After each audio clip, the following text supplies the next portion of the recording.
There's a thing in the UK called Brexit, everybody. People don't know it, from France and from Spain and Greece and Germany. But anyway, there's a thing in the UK Parliament of leaving the EU. The UK should have left the EU the 29th of March, but they didn't. The EU decided to keep the UK in. But the UK want to leave the EU the 12th of April, 2 weeks' time, because Theresa May hasn't got a deal yet, and Jeremy Corbyn's Labour Party and Theresa May's Conservative. But anyway, apart from that, something happened in Parliament today, protesting in London. Anyway, as you guys can see here, I'm going to be putting this video on. This is what happened in Parliament today. In the UK, of course. In Brexit debates, Commons disturbating as protesting stripped naked. I mean, I'd never known it to happen, for people to strip naked in Parliament. This is what happened today in the UK Parliament. People were stripping naked for some reason. I don't know why. So anyway, I thought I'd do a video on it. Seems a bit silly, really. Look at this. Shocking, they say. Twitter flashing, yes, public gallery. In the front of the gallery, super glued to the windows in Parliament. Stripped naked for some reason. This is on the TV news of Sky News and everything else. Again, carrying on, it talks about Brexit and stuff and what's happening in the UK. There's the speaker.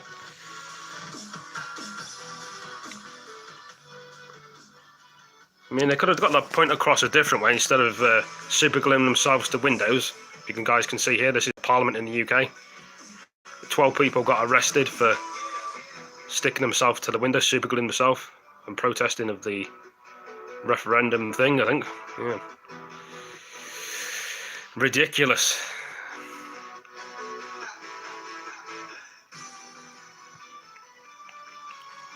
I'd hope we're going to leave the UK with a deal on the 12th of April. So there's a lot of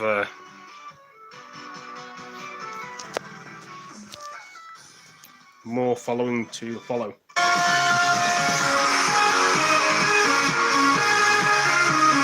So that's that. Have a look here. This was 30 minutes ago. I encourage everybody to look in this direction rather than another direction. So this is what happened today in Parliament. People's, look at this. People are just standing there watching them super glue themselves to the window. This sobering Parliament is the hope we have going forward, and we are not slaves to the past. Time, I suggest we proceed. Speaker Kyle. Thank you. Oh, that promise. Last week, 268 men. Would you agree with me? It's really important tonight that everybody believes the people's vote, absolutely votes for a people's vote, and doesn't get distracted by anything else. I'm very grateful for the intervention, and what a great sight she is, focusing in front of me, much more so than the peripheral vision. I'm trying to get everything in this video, but I can't. Elsewhere. The bottom line is.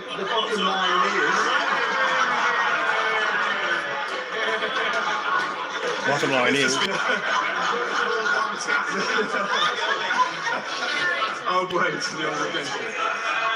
And does he acknowledge that a second referendum could be much more divisive than it is decisive?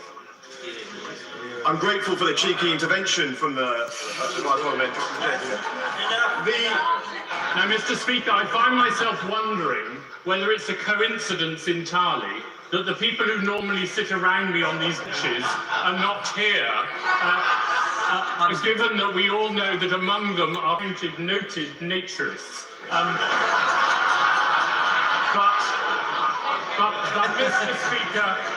But Mr. Speaker, it has long been a thoroughly British trait to be able to ignore pointless nakedness, and I trust that the House will now be able to return to the issue that we are discussing. Interesting. They go mad about anything, don't they? Nigel Farage there, yes indeed. Today, yes please, we do want today. Sky News today. Sky News today. That's what we want.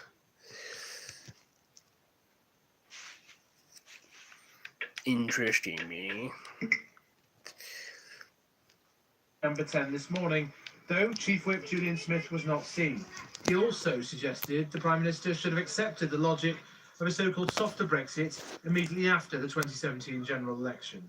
Instead, the debate options controlled by MPs themselves reconvening for a second day. I see my duty as being to try to advance matters. Whatever people think about this issue, whatever side of the argument they sit, they feel, can we not make some progress?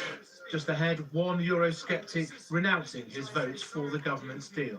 If the Prime Minister cannot commit to taking us out of the EU on the 12th of April, she must resign immediately. Spring is here, Mr. Speaker. Time for a new start for us all. Let's take our country back in 11 days' time and fulfill our honourable duty. The question at home and abroad, in the aftermath of the 2017 election loss of her majority, the PM did not alter her Brexit plan. Will she now, or can she?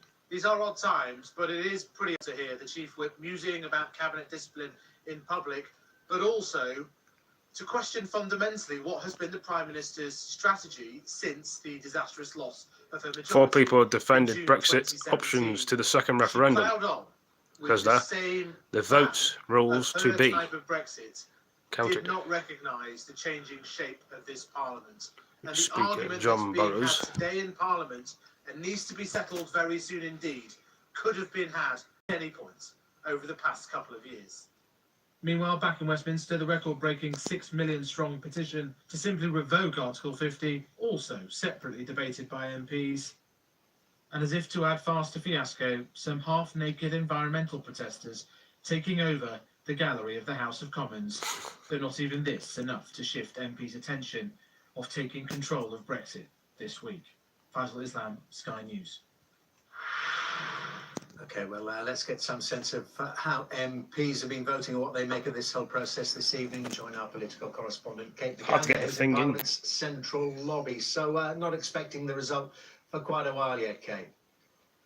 No, not for a while yet, but in between now and the results, when MPs are taking those ballot papers away to quiet corners and casting their votes, we are trying to work out exactly what might happen next. And I have Andrew Bridgen with me, Conservative MP, who's previously said that he is very strongly against the Prime Minister's deal. So Andrew, what have you voted for tonight? Well, I voted against all 4 motions because every one of them is in breach of the Conservative Party manifesto to leave This the is the single market Brexit and of customs Parliament. jurisdiction of the European Court of People are Justice still talking and about to leaving the respect EU. referendum results, i.e. not asking Talk about for a second referendums referendum. and So what supposed to be would you leaving on the like to 12th see of happen next? April, hopefully. I would like to see all of these motions voted down, but if they're This not, is live I news would now. like to see I'm filming it on my phone. This is live. See, it's all red. government indicative This is what's votes. happening right now. The default position is either we leave at the end of the Article 50 period with or without a deal. That's what we knew when we triggered that overwhelmingly by Parliament over 2 years ago. And I think leaving now with no deal is the only way we're going to end this uncertainty. Westminster down there. Fulfil our mandate we had from the British people at the referendum. It's hard to just film get a 2 clean screens at Brexit. once because I've got a phone and I've just got to Immediately try and... trigger GATT 24, offering the European Union quota and tariff-free trade for up to 10 years while we negotiate a detailed free trade agreement. The Prime Minister has very clearly said that no deal is only an option if MPs vote for it, that she's said that the House of Commons has come out in the past strongly against it. She's tried to get her withdrawal agreement through a number of times now and failed, and there's a mood in Parliament of the need for compromise. If MPs come out in favour of a customs union or a Norway option, shouldn't the Prime Minister at least listen to them? I also remember the Prime Minister saying repeatedly that no deal was better than a bad deal. A withdrawal agreement is a very, very bad deal. It's difficult to see how we could ever have negotiated a worse deal than that. And in fact, it won't get us out of the European Union. So I signed a letter along with apparently now 174 Conservative MPs telling the Prime Minister that we didn't want a customs union, that would be in breach of our manifesto pledges. Also would take away the major MPs benefits fishing the voting Brexit, which is for able to Brexit be able to do options. those free trade deals around the world, and that we should concentrate now on a managed no deal that delivers on the Brexit result. And 174 is well over half of all the parliamentary party. We only have 314 Conservative MPs currently. But your manifesto didn't allow for a no-deal Brexit either. That's certainly not what you promised the country back all those many months ago when you went for a vote. So actually, you're calling for something that wasn't in your manifesto either. Well, she said that no deal's better than a bad deal, but the deal is only a withdrawal agreement. We don't have to have that. We can have tariff-free and quota-free trade, exactly as we've got now. We can offer that on one side of A4. In fact, a Cambridge academic has already drawn work, and it will be acceptable to the WTO on GATT 24. We can deliver that deal. The EU, as you know, won't negotiate on a future relationship until we're actually a third party and out of the European Union. Some of your colleagues have suggested that they could vote against the Prime Minister if there were no confidence vote in the government. Is that where you are now too? No, I wouldn't vote with Labour in a confidence motion, but what does worry me is I'm hearing some rumours that the government might bring forward meaning vote for, the fourth attempt for her to get a withdrawal agreement through, and might make that a confidence motion in the government, which would cause me some problems. And what would you do in that situation? I'm going to have to put the country before my party. I can't vote for a withdrawal agreement that keeps us in the European Union and in fact turns us into a vassal state. Well, for the first time in our country's history, in the centre of the mother of all parliaments, we'd be taking a large proportion of our laws from a foreign power with no input or control over it. That's not taking back control. That would be a dereliction of my duty if I signed up to that. Andrew Bridgen, thank you very much. Andrew Bridgen, Conservative MP there, making very clear that under no circumstances would he vote for the Prime Minister's withdrawal agreement. And that really is quite a statement. Similarly, there are a number of MPs here in the Commons who want to see a no-deal exit from the European Union, now an issue that has split Theresa May's cabinet right down the middle.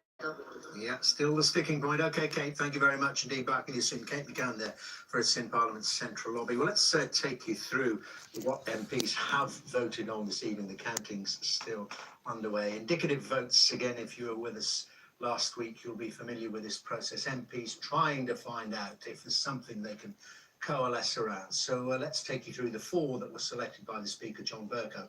First was this one, motion C from the Father of the House, the veteran Ken Clarke, for a customs union. It was defeated by just 8 votes last week. Now, it would result in a close trading relationship with the European Union and reduced checks on the Irish border, but it would limit Britain's ability to negotiate its own trade deals. Then there's motion D from Conservative MP Nick Bowles. It's been called Common Market 2.0. The UK would remain in the single market by rejoining the European Free Trade Association and the European Economic Area. And crucially, freedom of movement within the European Union would be retained. Next, motion E, put forward by Labour's Peter Kyle. It calls for a confirmatory public vote on any withdrawal deal, potentially that Theresa May's deal. Finally, there was motion G from the SNPs. Joanna Cherry, there it is. This calls for parliamentary supremacy, Parliament to have the final say in the event of no deal. If a deal hasn't been agreed by the end of next week, by April the 12th, and MPs having rejected leaving without a deal, something the Prime Minister seemed to indicate last week as well, then Article 50, this is the process by which the UK is leaving the European Union, must then be revoked. So those are the 4 options that MPs are trying to find out to have the most. It means you have to have extra time onto the EU. Article 50 means you have to be basically on an extra 3 months. And indeed you'll recognise some familiar faces. Some people over there. From previous occasions when we've all gathered to discuss these crucial entry votes. Alistair Campbell from the People's Vote. He's getting trapped in the EU. As if the precise opposite. England wants to leave the EU. Stephen Booth at Open Europe. And of course, John Craig, our very own chief political correspondent. John, I just want to check in with you first, and you keep an eye across what people are tweeting and hearing about the options that might get a bit more support than they did last time around. Anything of that note coming your way? Well, there's an organisation called, or a group called Election Maps UK, are predicting that none of the 4 are going to get a majority. Because none got it last time. That's right. I wanted to pick up actually on Andrew Bridgen. I thought raised an intriguing possibility there.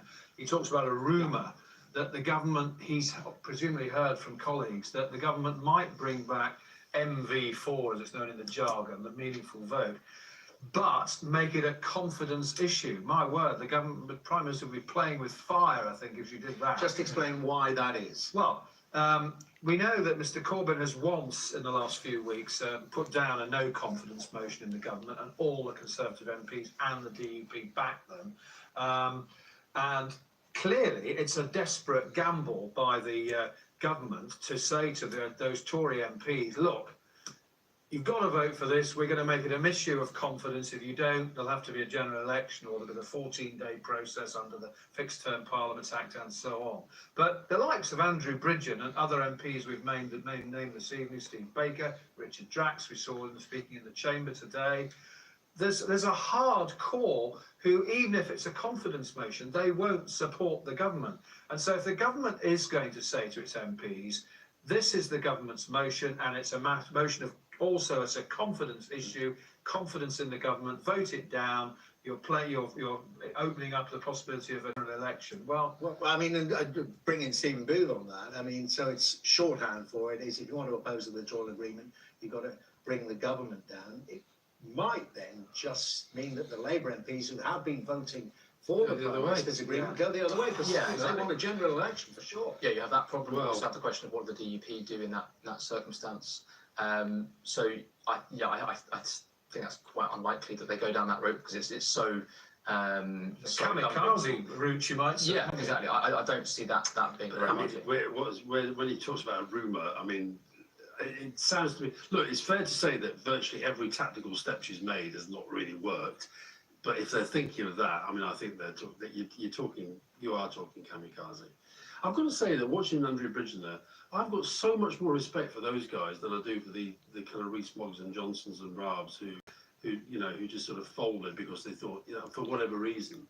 I think these further their own leadership ambitions is the not in Rees-Mogg's case, no, but I mean he was doing the Johnson, wasn't he? He was doing his part. Well, I think the issue is that we're finding out that the options are narrowing, and I think what has become clear in the last few weeks is that the Parliament will not endorse no deal. The Prime Minister has said, I will not go down the no deal route unless Parliament does endorse it. So it's her form of Brexit or a softer Brexit. So Brexiteers, I think, have the penny is finally dropping. They should get behind a referendum as well for a credible Brexit. Stephen, what are other potential routes for a last roll of the dice on the meaningful vote on the withdrawal agreement, using something that emerges from this evening, if it does garner enough support to pose that against the withdrawal agreement? Well, I guess there are two options. One is to use whatever comes out of this as sort of a stick to say, look, vote for my deal or you get this. That might get a few more votes than last time, but it's not clear. The other one is to use it as a carrot and say, well, look, can I build a broader coalition across the House with using this, whether it's customs union or whatever else it is. Breaking news. So then you lose some more conservatives. Breaking news. You probably would lose some, but you might get a majority across the House. The question is whether that majority is stable enough to carry the breaking news and avoid a general election at some point, which I think. Whether it solves anything or not is not really the question. I think we are heading to a situation in which a general election is quite likely at some point. Okay, but if Westminster's on the right side, then Alistair Campbell, this is on the left side. In terms of what the European Union has Dark said, on that side. within the next 9 days, on this they're side. holding their summit on the 10th of April, even if it is a general election or whatever, it's a long extension for the UK. Absolutely. And I think that's the thing the European Union are going to be looking for, is the indication from the government that they accept that there's going to have to be a long extension. And I believe the Europeans are up for that. I don't want a second referendum. Incredibly reasonable. We've had one already. Absolute chaos that we've caused. Customs union, no. Article 50, no. Customs in Germany the other day, German business, Don't want that. Methodical about how they do things. They spent a fortune. But the MPs don't listen to the people, the public, do they? And then the Prime Minister suddenly pops up and says, well, it's not going to happen if MPs don't vote for it. It was never going to happen. And they think, what are we dealing with here? So I think there is a real exasperation.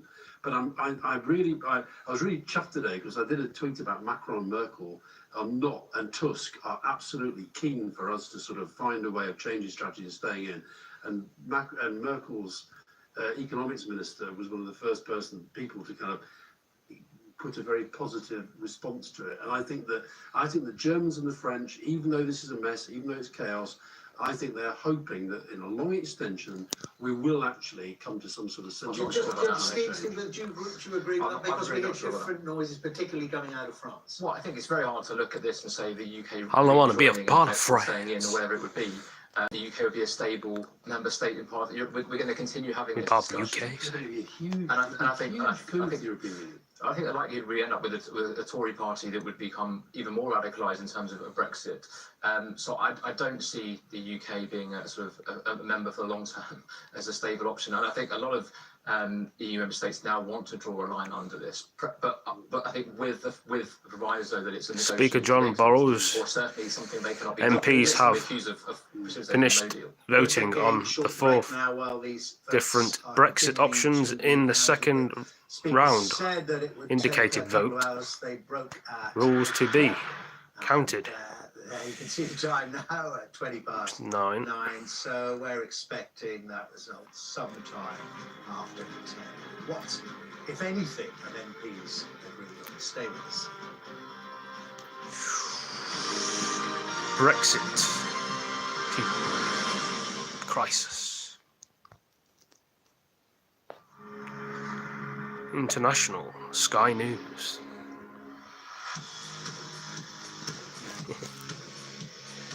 North Pacific. Thailand's north. Interesting. Says inside.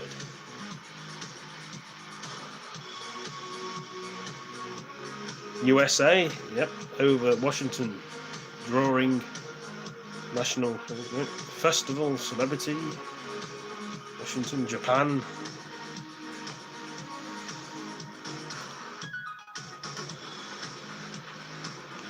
Germany, makeup, arts, Germany again, hands off completed.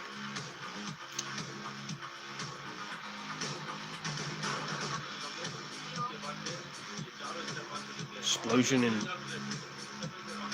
the rocket in space. It's in space. Is it really? TV's gone off. Where's the remote? It's the bloody remote. 2 minutes. Where's the remote? Yeah, I definitely lost the remote. Let's change it to a channel over.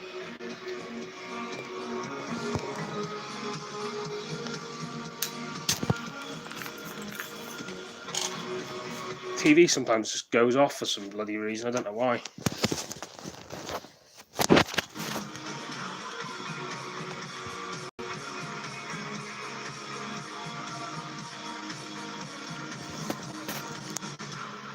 No, the TV went bloody off. Dunno. International. South African.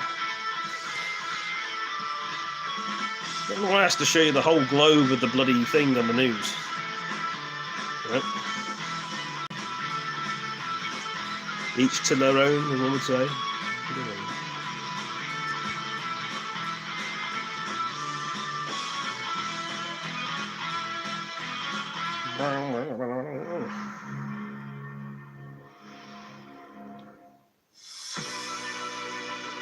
Cheese making in the factory. Cheese marks for help, giving, yep. Testing, yep. Different music.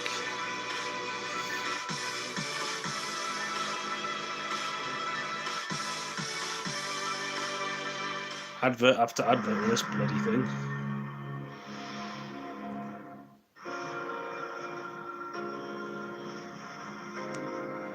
It's kind of amazing where they get all these ideas from the news on the TV. They think of it up all the time. Hundreds of passengers recruited from. Yep. Ships was drafting into the rough waters near Norway.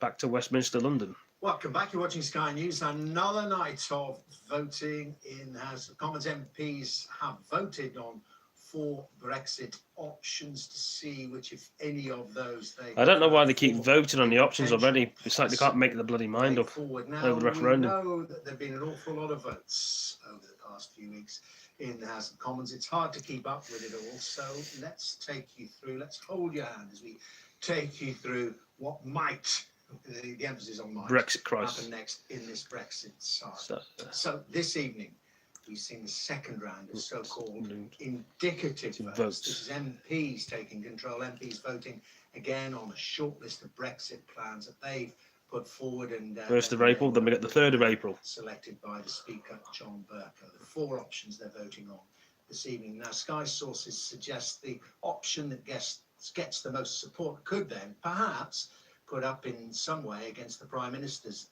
deal, the withdrawal agreement and the political declaration in the meaningful vote, another vote on Wednesday. That's something we'll be discussing if that might happen. Another vote on Wednesday for Brexit. We know for sure, though, is EU leaders are 10th of an emergency April. Brexit summit.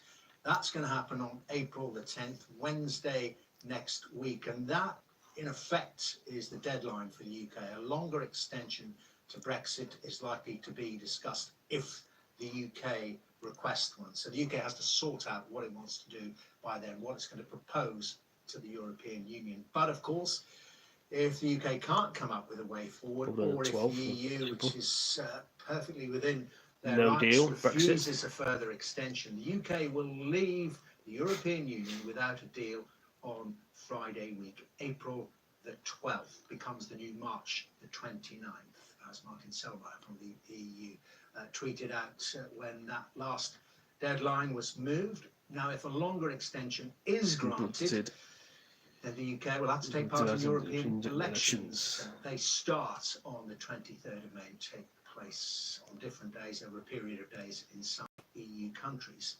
So I hope that's as clear as we can get for you. And you may remember that the first series of indicative votes, when MPs first seized control of the agenda, not a single proposal resulted in a majority. There were 8 of them then. Well, that caused exasperation in parts of the European Union. So they will, of course, be watching closely tonight to see if anything changes. Well, let's talk about that with our Europe correspondent, Michelle Clifford in Brussels. And if MPs do come up with a preferred option, what effect is that likely to have on the European Union? Well, I think it will give them a sense of optimism. They're quite frankly fed up with the stalemate. Things have been dragging on, and they've looked, the members of the European Union, to the indicative votes as possibly getting a path out of this all and a sense of direction. They've got that emergency summit next week. It means the EU 27 leaders will be back in Brussels. Only had a summit a couple of weeks ago, but this is an emergency summit to look at the issue of Brexit, and it is at that summit that they will consider a request for an extension if Theresa May asks for them. Some of them are more sympathetic to the sense of a long extension than others. Angela Merkel, we understand, is more sympathetic. Certainly President Macron of France, we understand, less sympathetic. But I think the feeling is they would grant it if they felt that the UK had come up with some clear sense of direction. They keep repeating, we know what they don't want, but we need to know what the UK does want. And that was repeated again today by the President of the European Commission, Jean-Claude Juncker. He was speaking in Germany and he vented his frustration over Brexit. He directed his ire, though, not at Theresa May, but at her predecessor, David Cameron, who was, of course, the Prime Minister who presided over the referendum. And he condemned David Cameron for not allowing the European Union, and in particular, the European Commission, to, in a sense, get involved in the referendum in terms of providing clear answers to the questions that people were asking. Let's have a listen to what Jean-Claude Juncker had to say. They forbade us from being present in the referendum campaign. David Cameron is one of the greatest destroyers in modern times. He said the Commission was even less popular in the UK than in other member states. What an achievement to be even less popular in the UK than anywhere else. If we'd been able to take part in the campaign, we could have asked and answered many of the questions that are only now being asked. So President Juncker there, I think, summing up the feelings of so many on the EU side. As I mentioned, there is this growing sense of frustration, but there is also a growing sense of alarm because the spectre of a no-deal Brexit is weighing heavily on the EU 27 leaders. They don't want a no deal. They need to know in what direction the UK is heading. And Theresa May, if she wants that extension, she'll have to come to them before that summit next week. It's next Wednesday. They need to know what direction she is heading in before they can make a decision on whether to give her more time. Okay, Michelle, thank you very much indeed. Well, we should know pretty soon what, if anything, MPs will give the EU to grasp onto these indicative votes. Let's have a look at there you go. These indicative votes have been voted on. We're expecting now, we are hearing the result after 10 o'clock, perhaps 10:15 or something like that. Stay with us.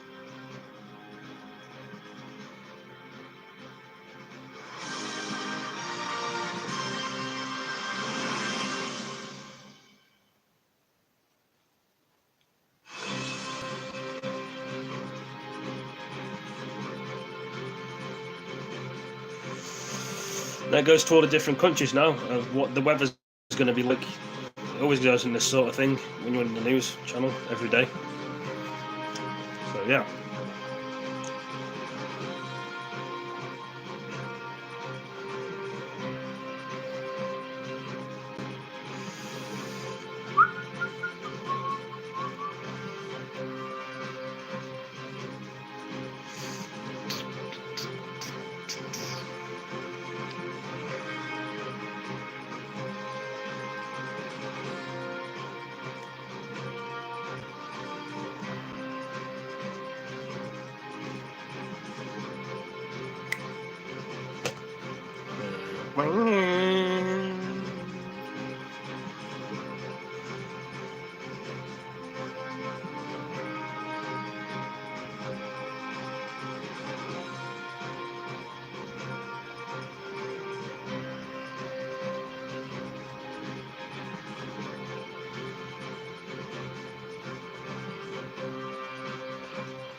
What does it mean? What does it mean, people? It goes for all the days of the week of the weather on this bloody thing.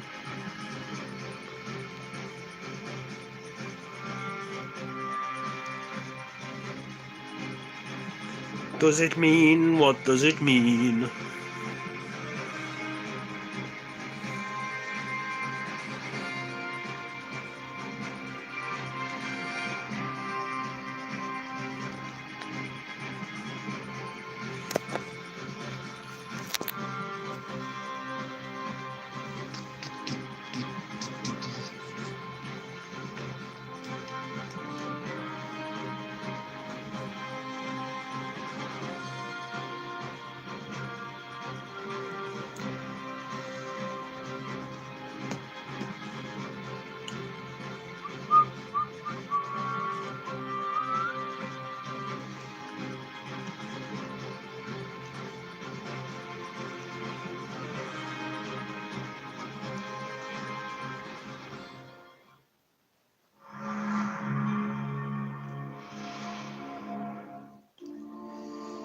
Ebola outbreak. It says there, more than 1,000 people affected by Ebola. 629 have died. Republican Congo. Outbreak is the world's second worst ever.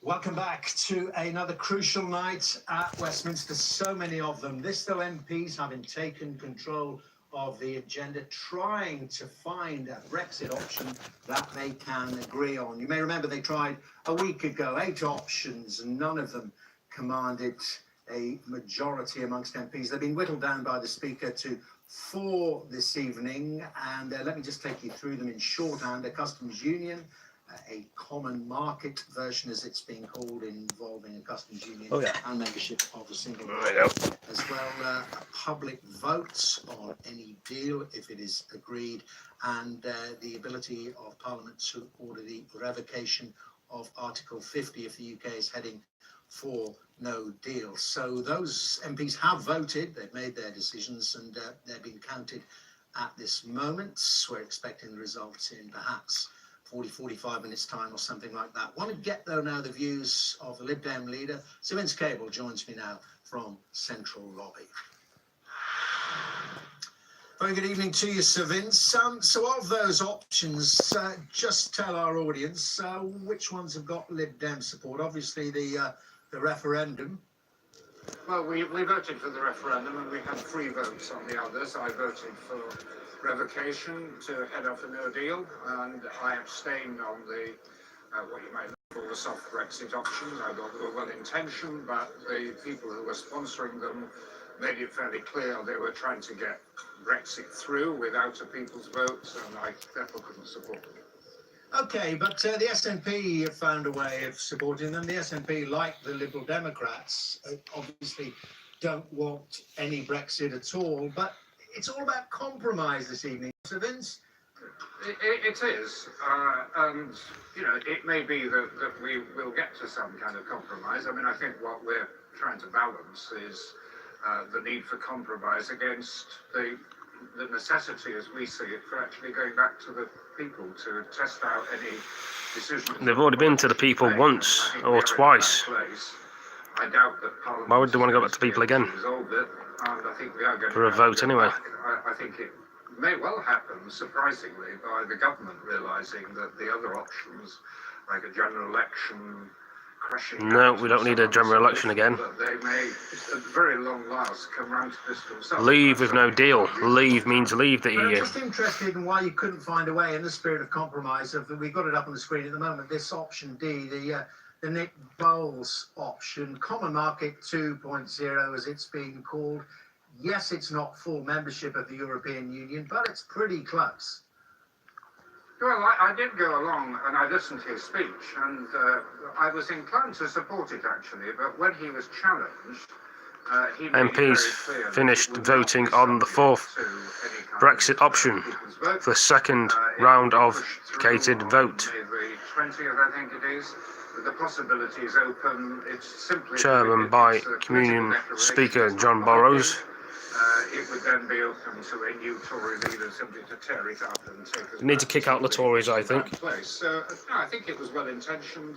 I've certainly talked to Indicated the vote. I think if they had, I don't know why it keeps saying the same message on the bar underneath on the news channel. you described, particularly the concerns of business, which are now quite extreme, I would have You would have thought it'd do some different words. It all seems very leisurely, doesn't it, though, discussing these options with 9 days to go until the UK has to tell the European Union whether it's going to exit without any deal at all or go for a longer extension.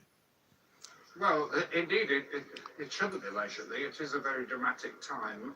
That's why I voted for revocation, because I think I'd wish this country would make the mind up of leaving the European Union. We don't want to be in. We said in 2016 we wanted to leave the European Union. Then they said we were doing, and now we're not. Doesn't make no fucking sense.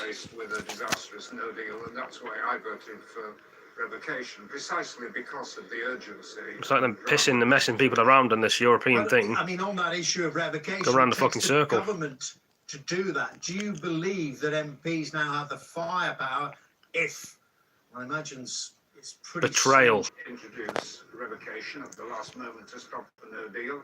I would hope that if we are then faced with that in a few days' time, there are sufficient numbers of members of the cabinet and hopefully the Prime Minister herself who realise the scale of the disaster that's looming and will themselves take that action. But as MPs, we cannot ourselves stop it. We can express a view. It's like the MPs having a lot of civil war, aren't they? The MPs. The possibility, maybe the probability of the Conservatives and Labour and REG. with the withdrawal agreement, another meaningful vote. Well, she's got to do it in a different way. I mean, forgetting all the kind of procedural stuff that I think people are thoroughly fed up with. Yep. You know, she is I'm fed up with Brexit. Boring. Position. I mean, it's very clear that the hardliners of her own party and the Democratic Unionists aren't going to change. The opposition parties have the same problems that they did before. They should be respecting the English people's rights, but they're not. I've heard, and they may prove to Like, because I'm British as well, I want to see what happens to my country like. The Prime Minister and the Cabinet now looking at a confirmatory vote as the only way of giving her deal a chance. Just wish these MPs would make their fucking mind up. They know how to run the country, which they don't. What's the point of employing them? Thank you very much. Bloody good job of it. Good to talk to you, Vince Cable, there, leader of the Lib Dems. Well, let me put that to my panellists, and we've been joined by a new one, Dia Chakravarti. Very good to see you. Thank you for having me. From the Telegraph. Dia, let's take that straight up there from Sir Vince. He's hearing rumours that the government might go for the confirmatory vote option, to be music to Alistair Campbell singers. I mean, that would be a big leap for the Prime Minister, wouldn't it? It certainly would be. I think, as we were talking just before we went on air, all we can do now really is sit here and speculate. And we have heard a lot of speculations coming out of what the Prime Minister and or the Cabinet might or might not be thinking. And this is precisely the problem with this Prime Minister.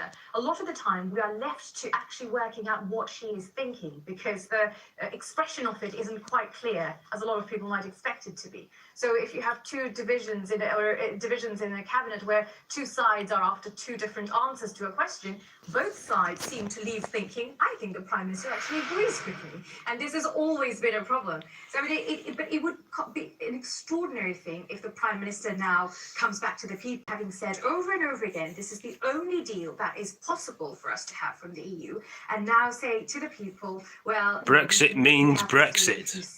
I'm on your side. That's what the Prime Minister said, didn't she? An alternative. I mean, what funny way of fucking showing it. We just revoke Article 50 and just forget that the 2016 referendum ever happened? Or what exactly is she going to say, if not this deal of hers? Also, would Exocet would it ask Campbell into the Conservative Party? Because the withdrawal agreement would pass, subject to a confirmatory vote, but nevertheless, the DUP and so many Conservatives, ERGs, do not want the withdrawal agreement to pass. Yeah, but see, I think Vince is on something. I've been saying this for weeks. I believe she is going to get driven to a position where she has no option left but to put Brexit back to the people. And as I've said to you before, I think if she did that as a referee of the process, as opposed to a player with the dog in the game, my deal, my deal, my deal, I think it's the only way that she salvages anything out of this process now. It also happens, in my view, to be the way to get to the right conclusion for the country. Because I think the other thing that you're seeing here, and I know MPs get a lot of flack, they are today having to deal, every single one of them, with some really, really difficult choices about what they think, about what their party think, about what they think of their leadership, about what they think of the European Union, about the importance of the referendum and so forth. And I think what you're seeing is that Brexit, as promised, has been found out.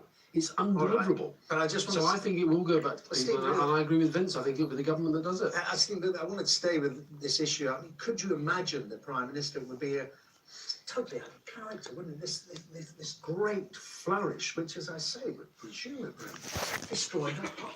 Yeah, I think it's very difficult to see, but the options are running out, and it is an option. It is one way of trying to get out of this problem and kick the can down the road. But I hear what Alice is saying about MPs facing difficult choices. That is true.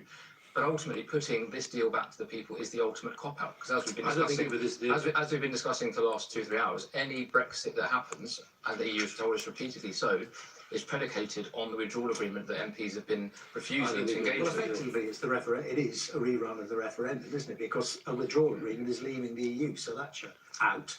and then there's Remain. Yeah, exactly, which is why I think a second referendum poses huge problems. I really wonder whether the referendum will be any more about the EU than the last referendum will be. It will be all about Parliament, the establishment. We told them once, let's tell them again. And because you were saying earlier, Alistair, that now we know more about Brexit, so we have a better choice. Yeah. Well, what will the Leave choice be? We still have that problem. But that is what I think, what I said earlier, I think that she takes control of a process that leads to that being a definitive Brexit. I mean, could you see? I mean, you described her character. You described, or you've heard it nearly a million times. It seems coming out of cabinet. That inscrutability, that not taking a decision. Could you imagine this? As I say, a great flourish. I somehow, I mean, anything is possible, as we've seen over the last couple of months. So it's foolish to say anything with any sort of certainty. But I generally just don't see that happening. I mean, it just will be such a failure of everything that she's set herself to. Well, that she's said. Well, maybe, but I just don't see how that can happen. I think she'll leave before that happens. To be absolutely honest with you. Okay, listen, we'll go to break. John, very we'll bring up briefly, the clock. I'm just reminded of what she said on Friday afternoon when she lost by 58 votes. Do you remember she said, "I fear we are reaching the limits of this process in this House"? Well, that was interpreted, wasn't it, as a hint at a general election? And I think I would interpret that as more of a general election possibility than just giving it back to them. Okay, to be continued. We are going to have a look at the clock inside Parliament as it ticks down to the latest round of voting. This on 4 Brexit options that MPs are trying to get some kind of agreement about. We are hearing now results. Well, you better be with us at 10 o'clock if you're going out to make a cup of tea. Round about then.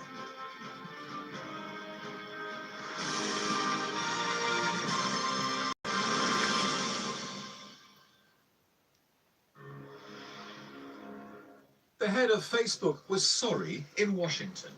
We didn't take a broad enough view of our responsibility, and that was a big mistake. And he was sorry in Brussels. And that was a mistake. I'm sorry for it. Now, a year after his apology tour for Facebook's failures to fake news, data privacy breaches, hate speech, and election meddling, Mark Zuckerberg says he wants other people to control what we see online. In a news release, he said, "I believe we need a more active role for governments and regulators. By updating the rules for the internet, we can preserve what's best about it, the freedom for people to express themselves and for entrepreneurs to build new things, while also protecting society from broader harms." MPs who empty-chaired Mr. Zuckerberg last year after he declined to talk to them have since called for a radical shift in the balance of power between social media firms and the public. He's clearly got contempt for regulators and politicians. There's no question about that. And he does resist the rules that people try to set.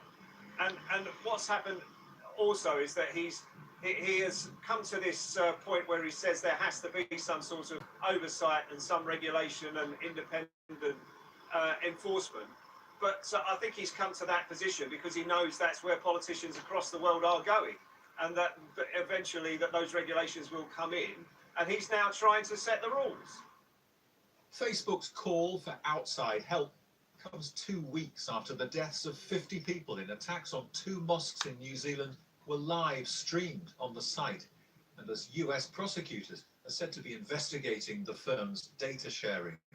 The Cambridge Analytica scandal, when it was built last year, they shared the personal data of 87 million Facebook users, makes many wary of the company's motives. Clickbait, fake news, and data misuse. That's going to change. Facebook is under intense scrutiny. In the words of its founder, it's time to update the rules. Gerard Tutt, Sky News.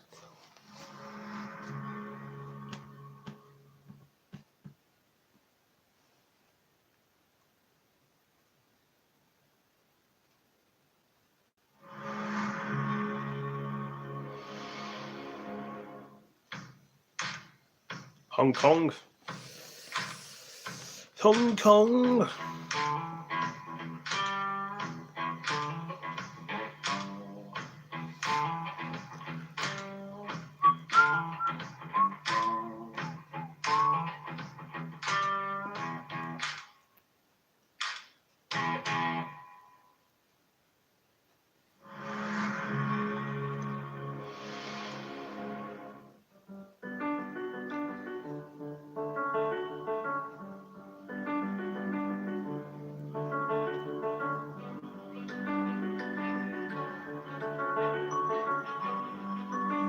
more footage than 100 below sea.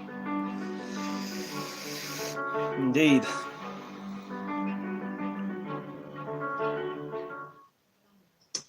We're getting closer to getting the latest drama out of Westminster. Results expected in the next 10 or 15 minutes or so on the MPs. Back in 2 minutes, guys. Go get a drink of water.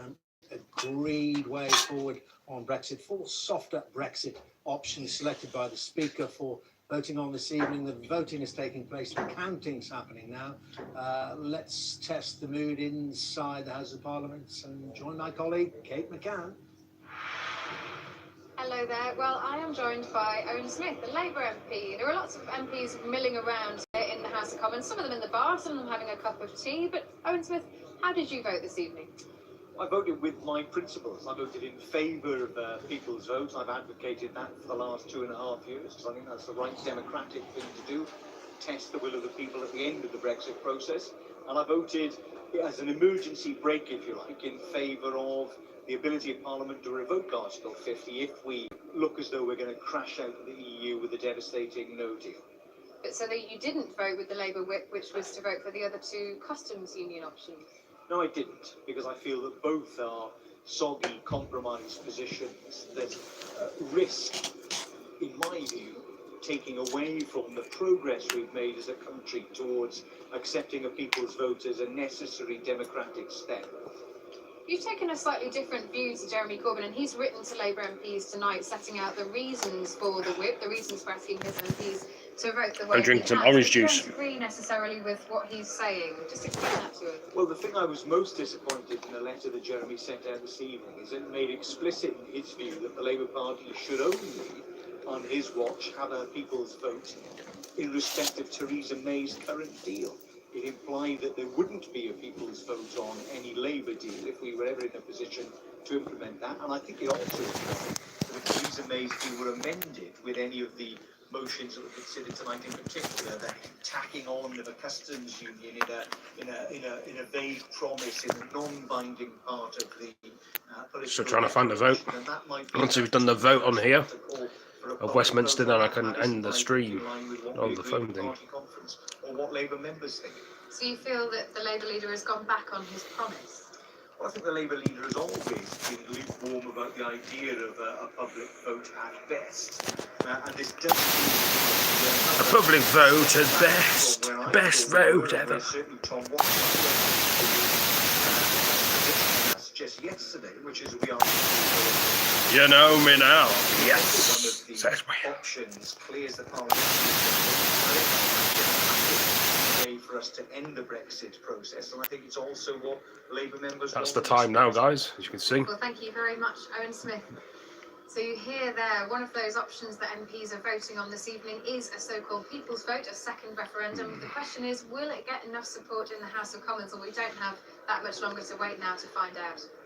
Okay, Kate, thank you very much indeed. Yeah, we don't have very long to wait. We understand, of course, it's like a question such as how long is a piece of string, how long it all takes in the House of Commons to count these things up. Sort of about 10 to 10, we're expecting the results any time after 10 o'clock. Well, let's continue to discuss the options with my panelists here. And dear Chakravarti, I mean, there is the possibility that yet again, nothing emerges from the pack.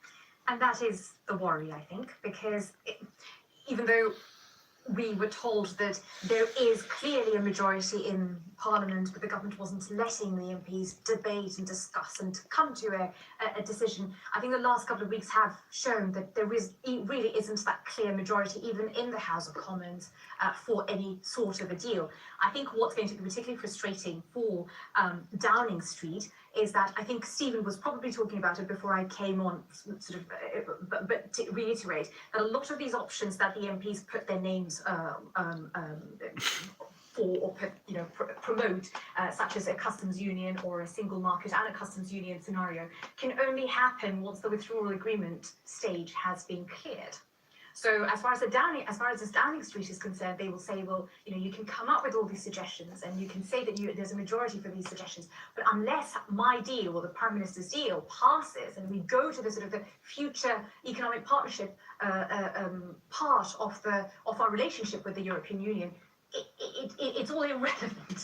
And then what I think is also quite funny is the whole customs union scenario, because Downing Street obviously is offering some sort of a customs union relationship in the withdrawal bill, but it cannot call it a customs union arranged.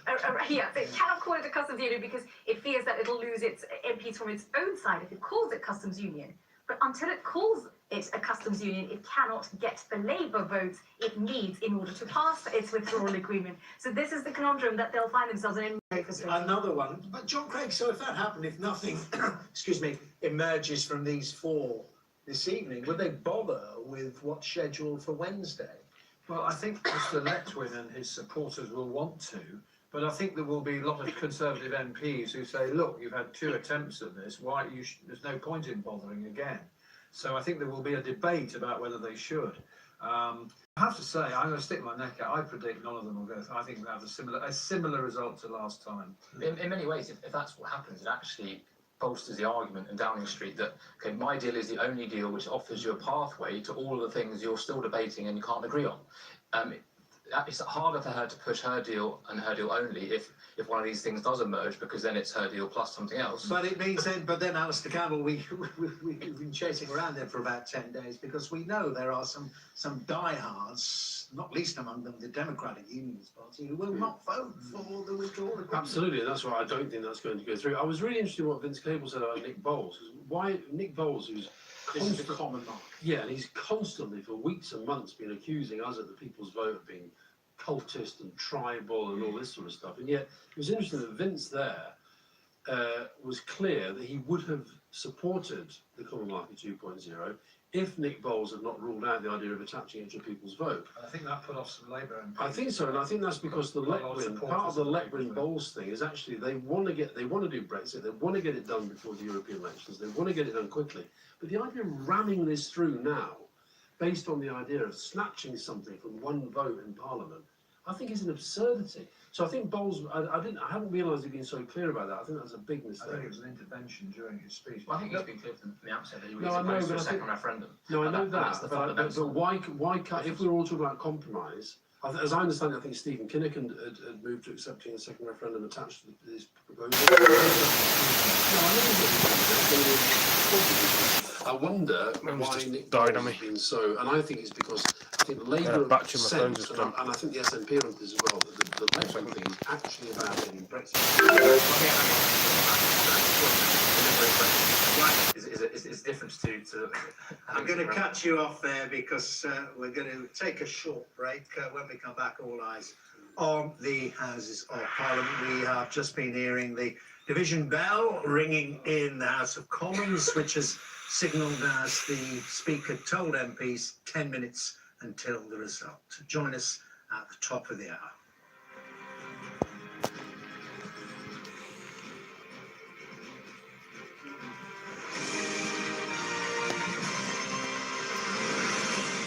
Battery's just died on my phone, so I'm charging it up as while I'm holding the phone. Yep. Poland, Penguin.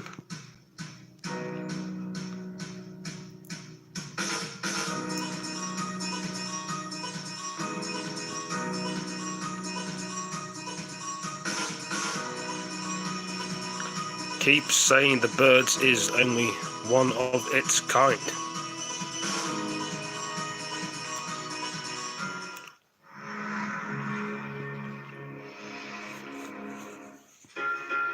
Germany polar bear.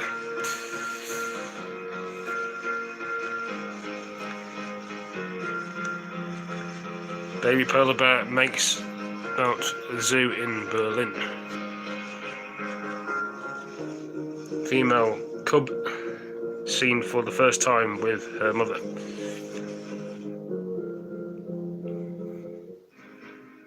I'll go through this bloody thing again. I find it quite boring going through this globe on the news channel. It's just boring. I want to know what the vote is for tonight's vote of Brexit, and I gotta watch the full news. Craziness, man. They say to me. Just get on with the bloody news channel. Takes me back today.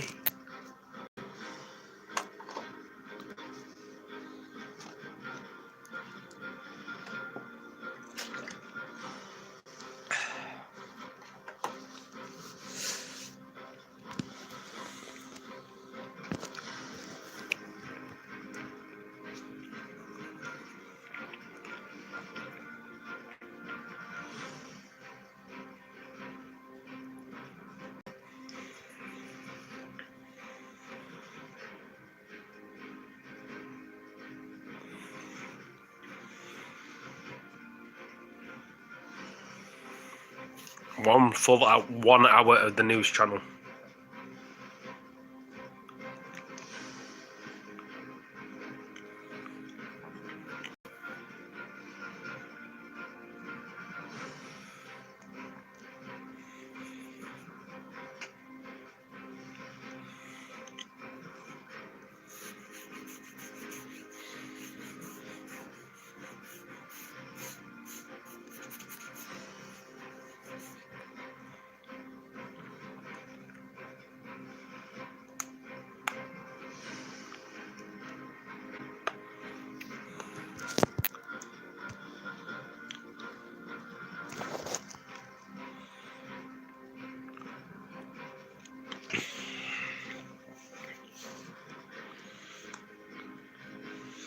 Here we go again. Here we go, here we go.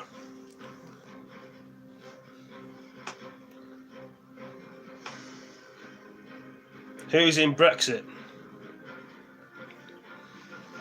Who is in Brexit? You got Jeremy Corbyn in Brexit, he's in Labour. You got Theresa May, which is Conservative. You got the ERG. And then you got the Democrats, aren't you? They're all different parties, aren't they?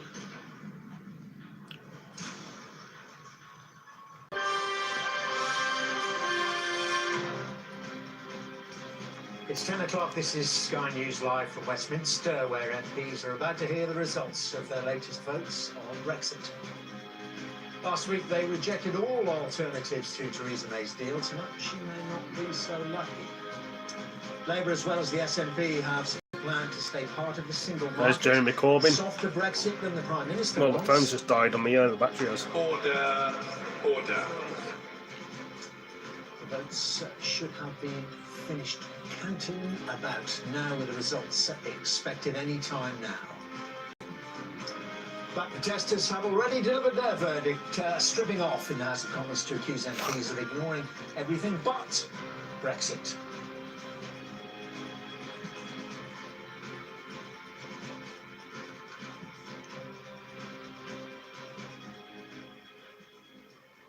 Very good evening from Westminster, where MPs have had another chance to tell the government what Brexit, if any, that they can support. Tonight in Parliament, they've held a second set of so-called indicative votes on 4 options this time, all of which could lead to some form of softer Brexit, or indeed none at all. Well, those votes have now been counted. We'll know the results in the next few minutes. We're keeping an eagle eye on the House of Commons and the Speaker there. Then it will be up to the government and how it responds if any one or more of the options commands support from MPs. There are reports that Theresa May could bring her plan back to the House of Commons for another vote. But before that, Conservative MPs are apparently rallying behind calls for Britain to leave by May the 22nd, with or without any deal. And as if the Brexit crisis couldn't get any more surreal, MPs were interrupted by some near-naked protesters today, arguing that Brexit is obscuring every other issue. Well, coming up, we'll have the latest from our political correspondent, Kate McCann, in Parliament's Central Lobby, and from our Europe correspondent, Misha Clifford, in Brussels, where they're watching very closely again. But first, as we wait for the results, my panel here with me tonight, let me introduce them. We have got Tony Blair's former advisor and People's Vote campaigner, Alistair Campbell, Dia Chakravarti, the Telegraph's Brexit editor, Stephen Booth, who's Director of Policy and Research at Open Europe, and our very own political editor, Faisal Islam. Faisal, you've just hot-footed it into the studio. I mean, is there any sense that one of these is going to emerge as the favourite? Well, there's certainly more people saying that they're going to back the customs union than before. We've had some ministers saying that they're going to back the customs union who didn't beforehand. Some of Theresa May's allies, Damien Green, I don't think he backed the customs union before. So those numbers are going to go up. There were only actually 6 out in the first place. So that would obviously be the favourite to close the gap. And that is why you're getting so much focus preemptively from members of the cabinet that do not like this as an outcome, to try and say that this is not Brexit, it's not what we voted for, too restrictive in terms of our future trade arrangements. But the common market, in terms of movement, sounds like a horse race, doesn't it? In terms of movement from where we were, it does look like the common market 2.0 option, which had 189 votes last time, has gone up quite substantially. SNP has backed it. There were a number of Labour abstentions last time. There's Labour's whipped to back it as well. So that's going to go up quite a bit, enough to counteract those that voted against it. I'm not so sure. There was not a great deal of space for the referendum option to grow their vote, because you have to look at the abstentions as well. Last time round, and let's see. But I think, I think one of the options may well be a majority.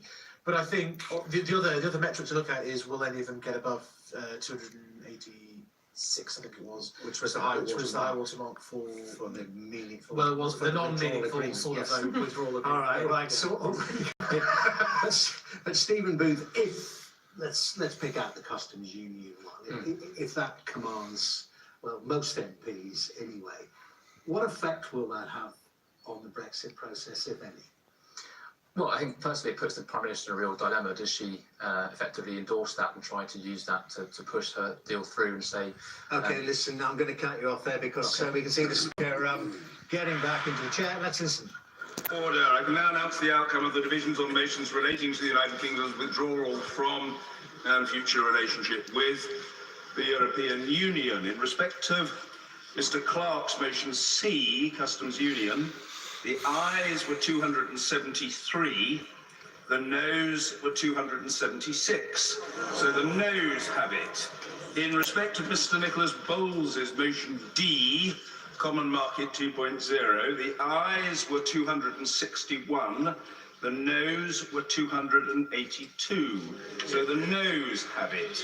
In respect of Mr. Peter Kyle's motion E, confirmatory public vote, the ayes were 280, the noes were 292. So the noes have it. In respect of Joanna Cherry's motion G, parliamentary supremacy, the ayes were 191, the noes were 292. So the noes have it. The list showing how honourable members voted will be published in the usual way on the Commons Vote app and website and in Hansard. Points of order. Yes, the Secretary of State. Point of order, Secretary of State, Mr. Stephen Barclay. On a point of order, Mr. Speaker. This is now the second time the House has considered a wide variety of options for a way forward. It has once again failed to find a clear majority for any of the options. And yet the result of the House's decision on Friday not to endorse the withdrawal agreement means that the default legal position is that the UK will leave the EU in just 11 days' time. To secure any further extension, the government will have to put forward a credible proposition to the EU as to what we will do with that extra time. This House has continuously rejected leaving without a deal, just as it has rejected not leaving at all. Therefore, the only option is to find a way through which allows the UK to leave with a deal. The government continues to believe that the best course of action is to do so as soon as possible. If the House were to agree a deal this week, it may still be possible to avoid holding European parliamentary elections. Mr. Speaker, Cabinet will meet in the morning to consider the results of tonight's vote and how we should proceed. Thank you, Secretary of State. Point of order, the Leader of the Opposition, Mr. Jeremy Corbyn. On a point of order, it's disappointing that no solution has won a majority this evening. But I remind the House that the Prime Minister's unacceptable deal has been overwhelmingly rejected 3 times. The margin of defeat for one of the options tonight was very narrow indeed, and the Prime Minister's deal has been rejected by very large majorities on 3 occasions. If it's good enough for the Prime Minister to have 3 chances at her deal, then I suggest that possibly the House should have a chance to consider again the options that we had before us today in a debate on Wednesday, so that the House can succeed where the Prime Minister has failed in presenting a credible economic relationship with Europe for the future that prevents us crashing out with no deal. Thank you to the leader. Yes, point of order, Mr. Ian Blackford. Thank you, Mr. Speaker. It would indeed be an outrage if the government sought to bring back its deal. It really is about time that the government accepted reality, that the deal that the government put forward has been defeated 3 times, with the largest defeat in parliamentary history. And Mr. Speaker, Now, the right honourable gentleman is entitled to be heard, and believe me, notwithstanding the shouting from a sedentary position, he will be heard. That's the be-all and end-all of it. It's as simple as that. The right honourable gentleman will be heard. Mr. Ian Blackford. thank you, Mr. Speaker. I acknowledge that I'm disappointed that tonight that we haven't won with revoke, with having a people's vote and a single market customs union. But the reality, Mr. Speaker, is that these votes on 2 occasions have won by a very small number. And we need to try and see where we can find consensus and work together. But fundamentally, from us that represent seats in Scotland, we voted to remain in the European Union. And tonight, Mr. Speaker, a vast majority of Scottish MPs have voted to revoke Article 50. A vast majority of Scottish MPs have voted for a people's vote. A vast majority of Scottish MPs have voted to stay in the single market and customs union. It is crystal clear to us from Scotland that our votes in this House are disrespected. And it's becoming increasingly clear to the people of Scotland that if we want to secure our future as a European nation, then we're going to have to take our own responsibilities. And Mr. Speaker, the case is this. Sovereignty rests with the people of Scotland, not with this House. The day is coming where we will determine our own future, and it will be as an independent country.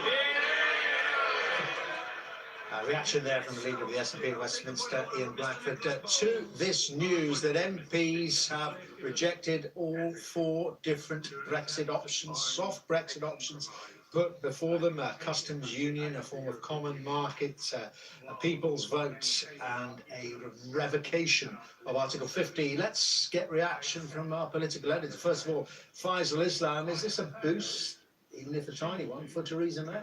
Gives us something to work with, but actually I think 3 of they can claim some sort of, relative speaking, progress, I would say, if not victory.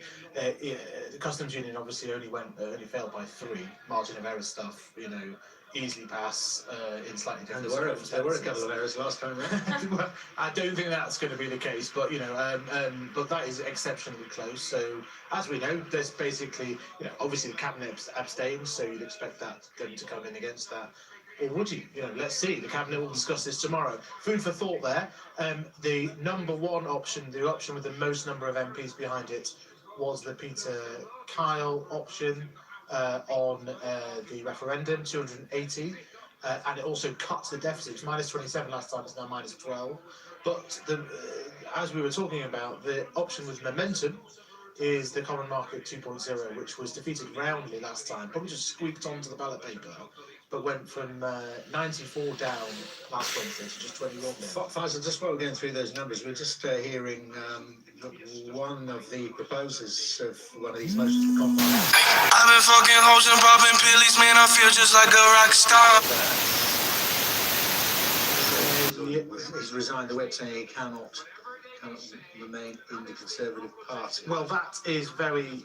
He was very close to that anyway. He's already been had to leave his local Conservative. I've been fucking hoes and popping pillies, man, I feel just like a rock star. We've got him speaking. Let's just listen to Nick Bowles. This is the last few. And if we have got Bowles, Mr. Bowles there speaking, we will take him. If not, we'll hear more from him. Which is so this is a 2-way process. His party started no confidence proceedings in it. He resigned from his party, his local party, and so he's now moved again. His speech, he really has been the ringleader of this Common Market 2.0 plan. He's, you know, he went as far Kicking as off all in SNP Parliament. for it this time. It's ready now. We'll listen to Nick Bowles. Yeah. I have failed chiefly because my party refuses to compromise. Brexit, yeah. I regret, therefore, I'm filming it on my phone live, yeah. can no longer I want to know what's going on in my own country. Yeah. Nick, don't go. Come on. Honourable gentlemen, control the House. A guy left the Commons. Of course, I shall come to other honourable members. A point of order, Sir Vince Cable. Well, Faisal and there's Ken Clark who also put forward one of the proposals speaking there, but that was drama. Nick Bowles and somebody on the same bench as him saying, "Oh, Nick, don't go," and then clapping. So a lot of support for him there in the House of Commons. There is a fundamental question about all of this, which arose today because we heard some of the words there from the Chief Whip. Is what we're seeing now, in terms of the difficulty of trying to come to a consensus in a hung parliament, has it been totally inevitable since that general election of June 2017? And has Number 10 been living in some sort of wonderland, thinking that it could ram through what it thought was the mandate? If you like, you have mixed mandates. This is the problem. You've got a mandate that you interpret from the referendum, and different people have interpreted that in different ways. And then you have a general election where the British people decide that you can only carry out this extremely difficult legislative task with no majority, which is an extraordinary trick the British public have played on our ruling class, as much as they sort of protest against them. It was difficult enough to get Brexit through, full stop, to get it through with no majority, and then have a Prime Minister trying to sort of interpret what that mandate was. And now we're just basically having some of the arguments. And I think Nick Bowles' frustration there is that he obviously feels that this was obvious, and we should have had these cross-party discussions. And if you don't like the customs union, and there are reasons not to like a customs union, you should have had this argument openly 2 years ago, and then people could have sorted that out. You see a man there extremely frustrated, who's gone above and beyond in trying to reach out to other parties, including to the SNP. It's quite a rare thing for Conservative to do. Okay, well, Faisal, I'm sure we've got another man who's extremely frustrated with the Conservative Party, but hasn't left it as far as we understand. Alistair Burt, who, of course, resigned from a ministerial position to vote last week. Your thoughts then, first of all, Mr. Burt, on Nick Bowles going? Well, I'm sorry.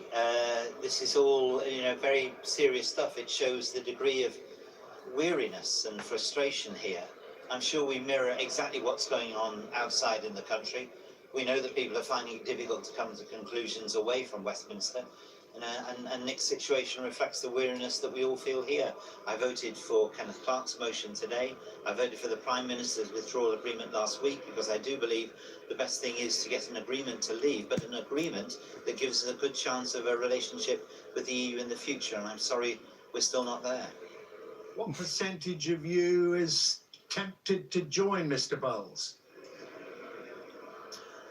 I don't know. I mean, these are extraordinary times, and in a way, the fabric of our democracy is being tested to its absolute limits. We have the very most difficult situation to try and resolve. A country which is clearly very divided on the main proposition of staying in or leaving. Having come to some conclusion on leaving, not accepted by everyone, we're trying to find a way forward in which we can hold the country together, but in which so many different views are reflected perfectly fairly here. But we know, unlike the general debate outside Westminster, we have to come to an answer. And it isn't easy, and it's taking time, a lot of time. But we will go on, because I think that's our duty and our responsibility to come to an answer, and we will continue to seek to do so. And I'm sorry it's tiring and frustrating for people outside, but we must continue to try. And I hope that the government will continue to allow as much freedom as possible. Maybe the next step will be to have to allow the Cabinet to vote freely, unless they can come to a conclusion tomorrow morning. But will you go on with this campaign within the Conservative Party? There is now a ready-made home for you. We've just seen Anna Soubry on her feet, member of Change UK now, formerly the Independent Group. Presumably it's towards that direction that Nick Bowles is going. That could form something substantial, couldn't it, over the next few days and weeks? It could, but I'm I'm not tempted. I think the base of the Conservative Party and the range of topics it needs to deal with at local government level, at national government level, is very broad, way beyond this. And I think the strength of the Conservative Party's support around the country is very deep. It's based on a whole myriad of things. Now, we know that this is a very difficult issue. I wouldn't be making my decisions about the party on this particular issue. I feel very strongly that the Conservative Party is deeply embedded in the country at large, and we need to retain that support. And the future leadership will be looking at that. But in the meantime, let's focus on this. And I don't believe sort of moving in that direction is the right thing for me. I hope it's not the right thing for many Conservatives. But Nick's frustration does reflect the concern that we do have to find an answer. If the major parties in this country that have reflected such a coalition of people's feelings over the years, if we can't find an answer, then we are going to be tested almost to destruction. So we really do have to keep working hard to try and find that. Ask even further for people's patience, but also we've got to be very committed to finding an answer. And in company with many others, we've got to find things that we want to vote for instead of things that we want to say no to. Alistair Baird, thank you very much indeed. Appreciate you sparing the time. Now let's talk to some of my panellists about this and the results of tonight's voting. Dear Chakravarti from the Telegraph, Brexit editor at the Telegraph, do you think there could be more following Nick Boles? I think it's entirely possible, which is why I think that a general election is becoming more and more likely, because the battle lines, if you like, which were drawn before the 2017 election, the manifesto that both the parties had stood on, there's a sort of beginning to sort of frizzle away, if you like. You can't quite tell who is actually on. Well, guys, I hope you've all enjoyed this short Brexit video. Please like, comment, subscribe, share this video with your friends. And I'll catch you in the next broadcast.